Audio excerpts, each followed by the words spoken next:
Agora, pessoal, vamos voltar a falar de política. Por quê? Desde a semana passada, o Metrópolis está realizando sabatinas com os candidatos ao governo do Distrito Federal. Hoje, a gente recebe Robson da Silva, do PSTU. E para conduzir a entrevista comigo está aqui o meu amigo, o nosso grande repórter, Matheus Garzon. Eu vou dar boa tarde a vocês, agradecer pela presença e vou tomar aqui a permissão de começar com a primeira orientação. Pediram para dar um passo para frente. Acertei, gente? Estou perdido, ou não?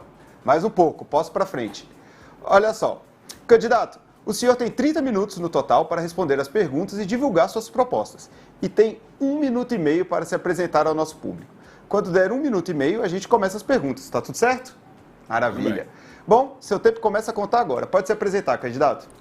Bom, boa tarde a todos e todas. Eu sou o professor Robson da Silva, professor de História da Rede Pública do Distrito Federal, e quero agradecer essa iniciativa do Metrópolis por permitir dar esse espaço democrático. Infelizmente, apesar de termos uma eleição tão importante para a nossa população, nós não estamos tendo uma eleição democrática. Eu não sou chamado para os debates que já aconteceram aí centrais desta campanha.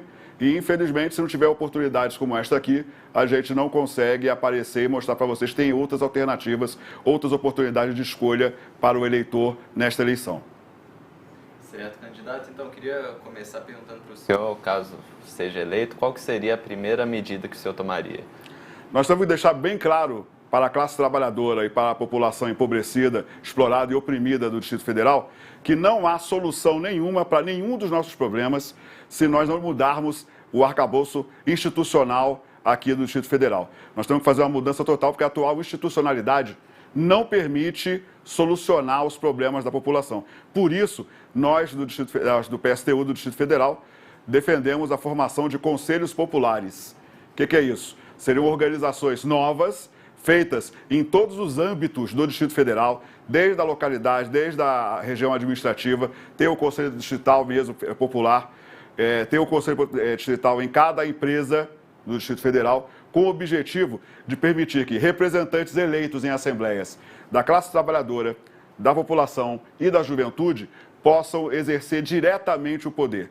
Nós dizemos claramente, um governo, se formos eleitos, não será um governo do professor Robson, não será um governo do PSTU, será um governo da classe trabalhadora, um governo socialista da classe trabalhadora, e através desses conselhos populares, a população vai controlar 100% do orçamento do Distrito Federal e 100% de todos os recursos do Distrito Federal para finalmente podermos atender os anseios da população. Perfeito. Candidato, eu gostaria de saber do senhor os planos para os servidores públicos aqui do Distrito Federal. O senhor já chegou a falar em dobrar o salário das categorias. Como isso seria feito e com que dinheiro do orçamento poderia ser realizada essa ação? Os servidores do Distrito Federal, e em geral os servidores do Brasil, estão sendo muito sacrificados aí, né? As campanhas neoliberais elegeram os servidores públicos como inimigos. E isso é um gravíssimo erro, na verdade um crime, né? Os servidores públicos são os que sustentam, né, a estrutura do Estado brasileiro, são os que sustentam o atendimento à população, como nós vimos na pandemia aí. Se nós não tivéssemos o SUS, haveria muito mais mortes, e quem trabalha no SUS são servidores públicos. Então, nós temos que defender os servidores públicos do Brasil, nós temos que permitir conversar com todas as entidades sindicais dos servidores públicos, com o objetivo de acabar com todas as defasagens salariais, pagar todos os retroativos que governos anteriores, seja do PMDB, seja do PT, seja do PSB, deram calote nos servidores públicos e poder, a partir disso aí, construir o atendimento das pautas de reivindicações dos servidores públicos, até, estrategicamente, chegar aí nos aumentos salariais que realmente a categoria precisa, apesar que haverá vários passos até chegar lá. Nós entendemos que servidores públicos valorizados atendem mais, atendem melhor, se ganham mais, contratam serviços e consomem, movem a economia numa cidade ainda mais como Brasília, e isso ajudaria por si só a fazer a recuperação da nossa economia aqui pós-pandemia. Mas é óbvio que tem muito mais coisa para fazer. Essa é apenas uma das partes, né? Os servidores públicos têm que ser defendidos, têm que ser ouvidos, têm que fazer parte do governo realmente. E, candidato, o senhor tem, com relação aos cargos comissionados, o senhor tem se posicionado contra, Sim. né? E, enfim, queria que o senhor comentasse isso e também sobre a renúncia ao salário de governador, que o senhor disse também que vai renunciar caso seja eleito. Sim, o PSTU, todos os secretários vão renunciar ao seu salário de governador e dos cargos aí, porque nós entendemos o seguinte: se nós ganharmos mais do que ganhamos como trabalhadores, a gente não pensa como trabalhador mais. Então, para que a gente pense como trabalhadores, vamos continuar ganhando a mesma coisa que nós ganharíamos se estivéssemos no nosso plano de carreira normal. Tá? Esse é o nosso objetivo. Então, para melhorar o nosso salário, vai ter que melhorar o salário da classe trabalhadora, vai ter que melhorar a condição de vida e de trabalho da classe trabalhadora. A questão de acabar com os cargos comissionados é muito importante, porque, na verdade, eles acabam gerando privilégios para determinados setores, geralmente apaniguados, cabos eleitorais, são colocados sem nenhuma qualificação em cargos que deveriam ter sido preenchidos por pessoas qualificadas. O Distrito Federal tem servidores públicos qualificados, só que eles são aleijados de estar ocupando os cargos devidos por conta das questões políticas. Nós queremos acabar com isso. Vamos acabar com esses cargos comissionados, vamos economizar, portanto, com as gratificações enormes que são pagas para isso aí, e essa será uma das fontes para ter dinheiro. Agora, aqui temos outras formas de garantir dinheiro para atender às reivindicações da população, né? Como, por exemplo, a questão de expropriar, né, as empresas daqueles que são envolvidos em casos de corrupção, expropriar as empresas daqueles que estão devendo, estão na dívida ativa do GDF, que já chega aí a praticamente 36 bilhões de reais, que não é cobrado, porque por ser amiguinhos dos governantes, esses empresários ficam esperando refis de 2 em 2 ou 3 em 3 anos e nunca pagam aquilo que devem para a população do Distrito Federal. Um trabalhador não tem isso. Um trabalhador ele é cobrado totalmente da sua dívida. Agora, o empresário pode postergar por anos, por décadas, às vezes, o pagamento de dívidas que são importantes para financiar o Distrito Federal, para que ele possa cumprir as suas funções. Então, também temos que partir por aí, para arrecadar tudo isso aí, expropriar todos aqueles empresários que estão realmente causando malefícios para a população do Distrito Federal e usar esse dinheiro para atender a população. Perfeito. Candidato, vamos falar agora de transporte público, que a gente sabe que é um problema grave aqui no DF. Quais são os seus planos para esse setor, que é tão importante para a nossa sociedade? E é mesmo, eu também uso ônibus, eu também uso o metrô, eu sei como é que é a situação. E nós vamos deixar muito claro, nós vamos expropriar, vamos estatizar, sem indenização, todas as empresas de transporte público do Distrito Federal. Por quê? Essas empresas ganham muito, cobram tarifas altíssimas, não apresentam um serviço de qualidade, porque empresa privada é isso. Empresa privada não pode estar em serviço público porque elas querem ganhar dinheiro. Elas não querem atender a população. Então, nós vamos estatizar isso, vamos revitalizar a TCB, que ainda existe. E essa TCB vai administrar todas as linhas de ônibus aqui. E vamos criar também o Conselho Popular dos Transportes, aqui no Distrito Federal.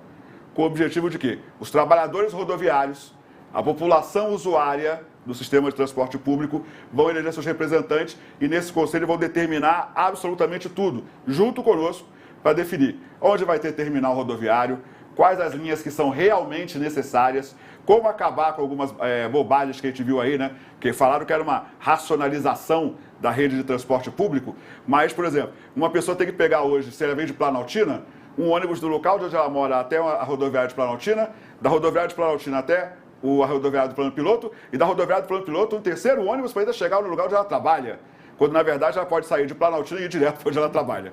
Então isso aí, tudo isso vai ser abordado pelos conselhos populares. Aqui no DF, nós já tivemos a possibilidade de fazer isso. O governo Agnello do PT, infelizmente, quando interviu no Grupo Amaral, deixou essa oportunidade escapar. Por quê? Por causa das suas relações com o empresariado. O empresariado aqui atende mal a população, cobra caro e ainda se dá o luxo de fazer chantagem e terrorismo econômico, dizendo que para atender a população, a tarifa de ônibus tinha que ser de R$10. R$10 para ser transportado como se fosse carga. Nós achamos isso um absurdo e entendemos que nós temos que estatizar para botar realmente a população no poder nesse ponto dessa questão e garantir isso. Além disso, defendemos a manutenção do metrô estatal. Os metroviários tinham razão quando fizeram a sua greve, porque a última greve foi uma greve feita pelo Ibanez para fustigar a categoria, tanto que em plena pandemia cortou o ticket de alimentação e a questão da saúde desses servidores, eles tiveram razão de fazer a sua greve e nós temos o dever de manter o metrô estatal, por quê? Economizando e expropriando os setores burgueses que não contribuem nada para a população, teremos o dinheiro para fazer a ampliação do metrô, conforme o plano que já está colocado, né? fazendo a ligação, inclusive, com VLTs, rede de VLTs e VLPs, para permitir que se chegue até, por exemplo, o metrô, até o aeroporto, né, fazendo essas ligações, consigamos chegar aqui na Asa Norte, consigamos levar até Sobradinho e Planaltina. Candidato, o senhor falou do VLT. Eu queria colocar até uma pergunta que está fora do nosso script aqui. O VLT ele já foi anunciado diversas vezes por diversas gestões aqui. O que falta para, de fato, a gente ter um VLT? Primeiro, um planejamento correto, né? As propostas que tinham sido feitas aí, até mesmo neste governo atual, visavam, por exemplo, na Asa Sul, destruir todo o canteiro central da W3 Sul, acabando com vagas, acabando com a arborização, né? Acabando com estacionamentos ali no setor comercial sul, entre o Pátio Brasil e o setor comercial sul. Quer dizer, isso aí causaria um caos, não resolveria em nada, porque as pessoas que usam carros acabariam perdendo espaço para poder usar, né? Então, nós vamos conversar justamente com os trabalhadores, que são os que mais entendem de transporte público, e a população também. Por onde pode passar? Né? Quais são as linhas que realmente tem que ter aqui? E isso só pode ser feito com a classe trabalhadora. Nós já temos uma ideia inicial, mas nós não vamos ser aqui tiranos. Nós vamos chegar e vamos conversar com a classe trabalhadora, com a população desses lugares que precisam desse tipo de transporte, onde esse transporte é mais adequado, e aí nós vamos combinar com elas como é que vai fazer e vamos construir de acordo com essa combinação. Certo, candidato. Queria perguntar para o senhor agora da saúde, principalmente, especificamente sobre o IGES, né, que é o alvo de muita crítica, escândalos e tudo mais. Como é que o senhor pretende, não sei se o senhor pretende manter o IGES, imagino que não, mas como é que o senhor pretende, se for extinguir, como é que o senhor pretende fazer isso? Nós do PSTU somos totalmente contra o IGES. Na verdade, essas empresas que são criadas supostamente para tornar mais eficientes, só são eficientes se tornarem um ralo de corrupção e um ralo de recursos públicos. A empresa tem denunciado muito bem, né, todos os escândalos têm acontecido aí, e somente o fato de a cúpula da Secretaria de Saúde do governo ibanês ter sido presa durante a pandemia já é sinal mais do que cabível de mostrar que está tudo errado nessa questão da saúde. Para administrar a saúde, nós temos que ter o Conselho Popular da Saúde, ou seja, os trabalhadores da saúde, todas as categorias. A população usuária do sistema de saúde vai se unir, vai ter os seus representantes eleitos, revogáveis a qualquer momento pelas suas assembleias, mas eles vão se reunir para justamente fazer a elaboração de tudo que vai ser feito no sistema. Desde quem administra o hospital de base será eleito pelo Conselho Popular do Hospital de Base, reunindo esses dois segmentos. As UBS também serão administradas assim. Dessa forma, e mais com a economia que nós pretendemos fazer, vamos poder aumentar o número de UBS, vamos poder aumentar o número de hospitais regionais e fazer com que sejam hospitais de fato, e não só UBS melhoradas, vão poder aumentar as UPAs para poder realmente atender a população. Mas isso tem que ser definido pela própria população. E até mesmo o secretário de saúde vai ser ele escolhido pelos conselhos populares também. Para nós aqui, o mais importante é garantir que os trabalhadores controlem isso. Enquanto forem empresários, enquanto forem setores aí dessa burguesia parasitária que se acostumou a viver na máquina do Estado aqui do Distrito Federal, sempre vai se atender os interesses deles, nunca o da população. É por isso que nós do PSTU falamos, tem que ter uma ruptura institucional que permita aos trabalhadores garantir os seus interesses aqui, finalmente. Candidato, o senhor falou agora no encerramento da sua resposta sobre ruptura institucional. Isso me leva à pergunta que a gente faria em seguida. Como o senhor viabilizaria esses projetos na sua relação com o Legislativo local, com a Câmara Legislativa? Bom, nós estamos no processo eleitoral e nós respeitamos a vontade popular. Afinal de contas, se diz aí que todo o poder emana do povo, né? Então serão eleitos novos membros, eu espero, né? Novos membros, porque essa Câmara Legislativa já foi apelidada de Casa do Espanto, né? Então eu espero que sejam eleitos novos representantes e nós vamos trabalhar com eles a princípio. Vamos mostrar todos os nossos planos, vamos construir paralelamente os conselhos populares e vamos apresentar todas as demandas reais da população à Câmara Legislativa. Se ela nos ajudar, muito bem. Se tornar um entrave, porque em geral esses órgãos de poder são monopolizados por uma burguesia que é bastante insensível, bastante desumana, né, com relação aos anseios populares, os conselhos populares vão passar por cima da Câmara Legislativa e nós vamos estar com eles, nós estaremos do lado da população nos conselhos populares. É preciso fazer com que realmente o Estado atenda às reivindicações da população que o sustenta. Quem paga impostos aqui é a população, estão cansados de falar isso, né? Pagam impostos caríssimos pra caramba e não tem o retorno devido. Conosco não só vai ter o retorno, conosco vão mandar. Os trabalhadores da população vão mandar no Distrito Federal. Candidato, eu queria até, aproveitando que o senhor tem falado dos conselhos populares, que o senhor explicasse melhor como é que eles seriam criados, quem que ia participar, enfim, como é que ia funcionar essa dinâmica dessa Nós criação? temos 3 setores que são importantíssimos para qualquer formação social, né? Que é os trabalhadores de todas as categorias, afinal de contas são eles que produzem e reproduzem as riquezas, né? Não são empresários iluminados que conseguem fazer isso, eles são trabalhadores que trabalham e constroem as riquezas. Temos a juventude, que é super importante para dar um gás diferente, mostrar as questões das inovações, e temos a população, que é empobrecida e vive nas regiões administrativas. Nós queremos, em cada local de trabalho, de estudo e de moradia, eleger representantes proporcionais ao número da população do contingente daquele lugar, né? E a partir daí, esses representantes serão reunidos. Para questões da regional, haverá conselho da popular da região administrativa. E esse conselho vai decidir absolutamente tudo. Quando a questão envolver mais de uma região administrativa, haverá um conselho popular distrital, para poder dar uma visão geral para o conjunto. Todos eles vão estar ligados entre si. Esses representantes serão revogáveis a qualquer momento, não terão mais essa possibilidade de ficar encastelados em cargos de poder. As assembleias de base serão frequentes e essas assembleias elas vão avaliar se o representante representa de fato ou não a população daquela localidade. E esse pessoal vai, se precisar trocar, troca na mesma hora, né? E esses caras vão estar sempre reunidos periodicamente para deliberar sobre absolutamente tudo, né? E aí, a partir daí, nós vamos simplesmente executar. Toda a máquina do Distrito Federal será colocada a serviço das decisões desses conselhos populares. Só para ficar claro, candidato, os conselhos populares seriam feitos vindo dessas assembleias de base, não seria uma indicação do senhor como eventual governador? Não, de maneira nenhuma. Aqui nós somos apenas o elemento que motiva, né?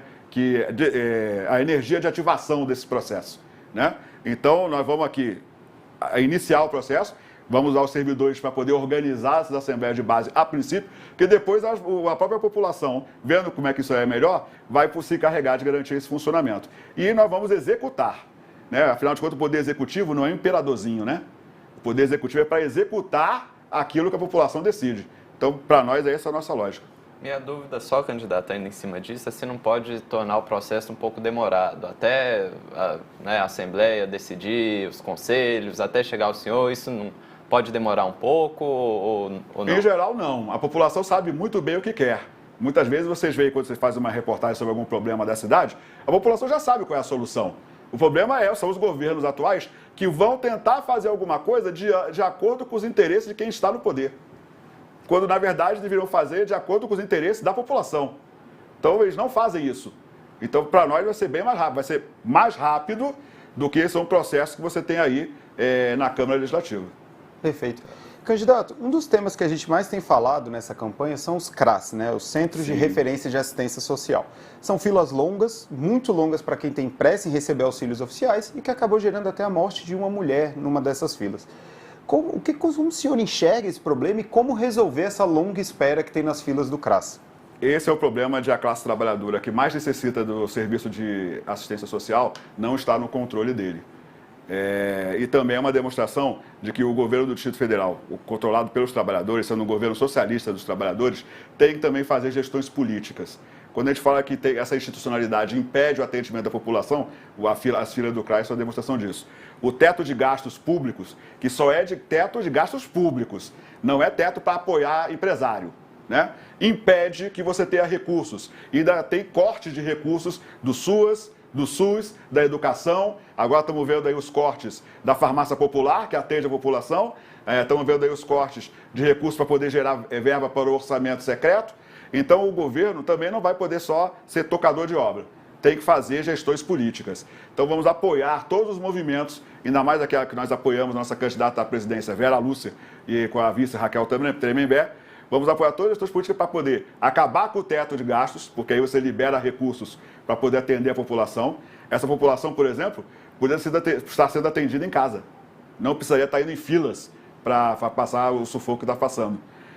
Vamos também acabar e fazer todo o apoio para acabar com a lei de responsabilidade fiscal, porque apesar do nome bonito, ela é apenas uma lei para pagar os empresários, pagar instituições internacionais como o FMI.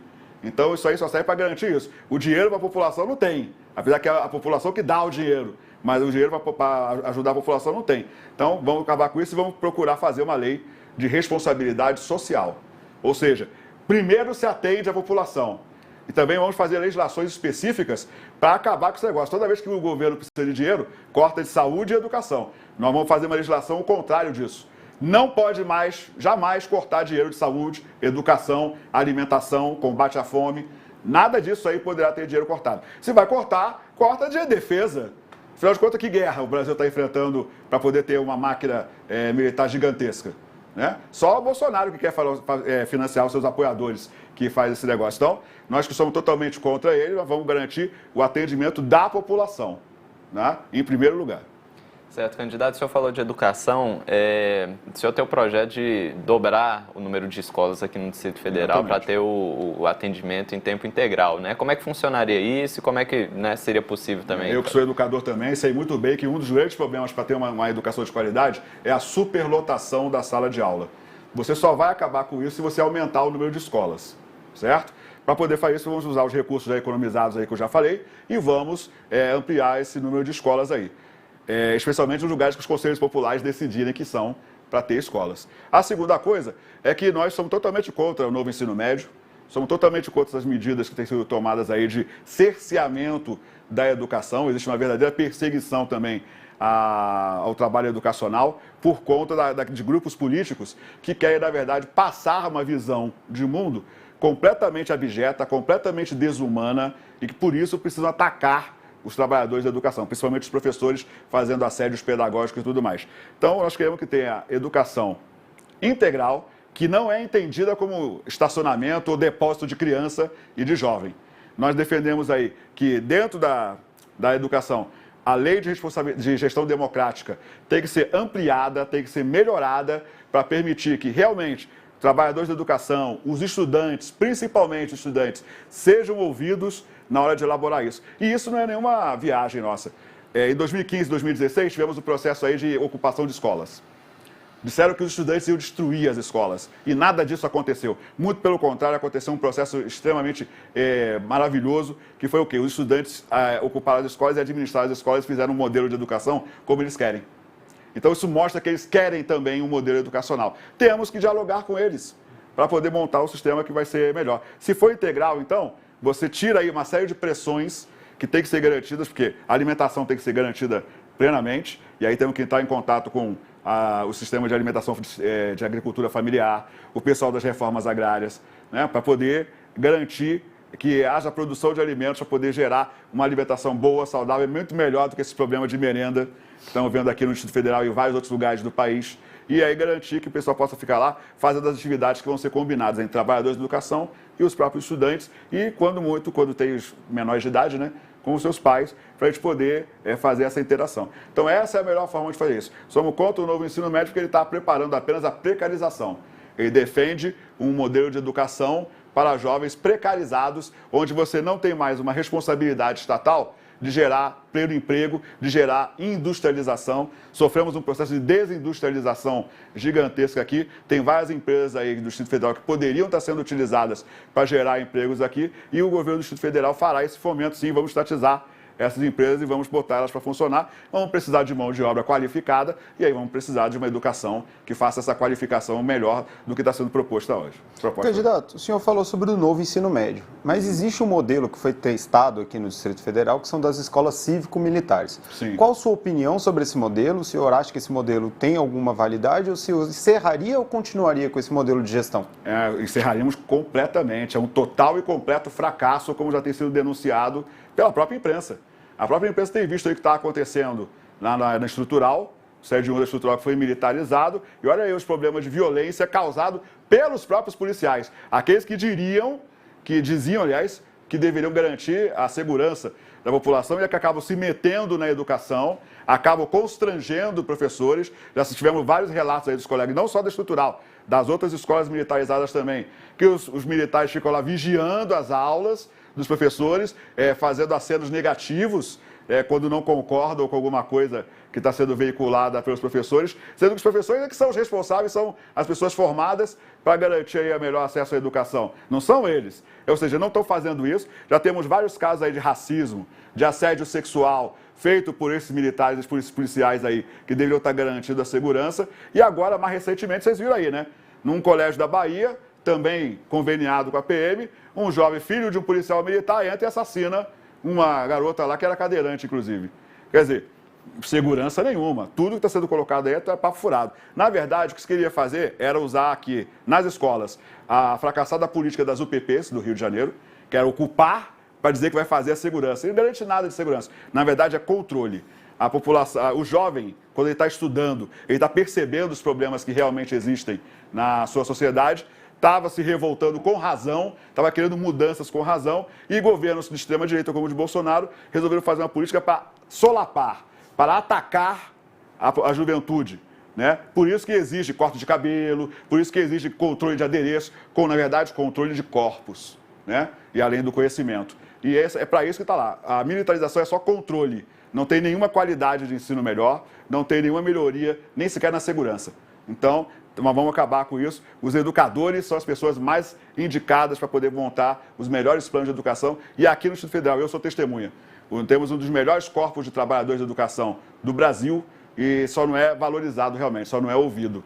Então, temos aí professores perseguidos porque fizeram discussão sobre dívida pública na escola. Né? Temos um diretor que foi mudado por causa de uma fofoca que um deputado aliado do governo ouviu dizer que tinha um banheiro unissex. Nem era verdade, mas era uma fofoca e trocou-se uma direção por conta disso. Isso aí que tem que acabar. E conosco vai acabar. As comunidades escolares vão também poder se auto-administrar. Certo, candidato. Voltando às propostas do senhor, uma das propostas é dar o gás 100% de graça aí para as famílias de baixa renda, né? Sim. Ele funcionaria mais ou menos como é o cartão Vale Gás hoje? É diferente? Como é que seria? Não, muito melhor, porque o cartão tem um limite e implica em você ficar numa dependência lá. Nós vamos fazer o levantamento com o pessoal todo do serviço de assistência social, de toda a galera que vai ter, e nós vamos comprar e vamos dar para essas pessoas. Simplesmente assim. E vamos comprar mais barato. Não sei se vocês já viram aí que os petroleiros têm feito de vez em quando distribuições de gás a preços muito abaixo, né? R$40, na verdade, estaria um botijão de gás. Olha só quanto é que está hoje um botijão de gás, né? Então, você vê que dá para comprar, o Estado dá para comprar isso e distribuir para aquelas pessoas, enquanto não resolve o problema real. Porque esse problema é um problema político nacional. Para atender os empresários e para atender os acionistas da Petrobras, é que se fez a paridade de preço internacional e está se cobrando em dólar quando você recebe só em real aqui.